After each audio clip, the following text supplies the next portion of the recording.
COVID-19 cases and hospitalizations continue a downward trend, but state health leaders warn it's not quite time to let your guard down. Good evening, everyone. Thank you for joining us. I'm Donna Terrell. I'm Kevin Kelly. The Arkansas Department of Health saying today it believes we have hit our peak with the Omicron variant, but strongly believes there is still work to be done.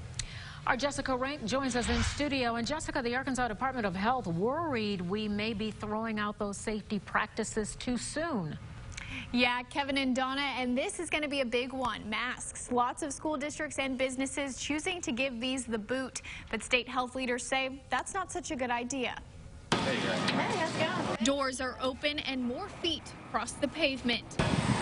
But inside windows, you'll notice signs like these are few and far between. In my view, with COVID, you can't say anything safely. Businesses and even school districts letting guards down and doing away with mask requirements as COVID cases and hospitalizations trend in our favor. Overall numbers are down just a bit. UAMS reported 65 COVID patients Monday, down from its peak of nearly 100 in January.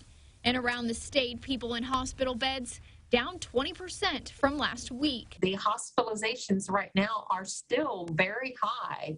They're about as high as they got in last August when we had our Delta surge. Health leaders say they're fearful too many have their eye on the finish line. You know, you've got a mule pulling a cart down the street and they got blinders on. You know, that's what I see people doing, is they're putting blinders on and ignoring the fact, you know, numbers are down, but 65 people at the at UAMS with COVID is not a low number. They say people need to remember there's still more of the track to run. When you hit the peak of a surge, you're just halfway there. And for them, that means masks and social distancing should stay, at least for now. We're not out of the woods yet. Things are better, but better doesn't mean gone.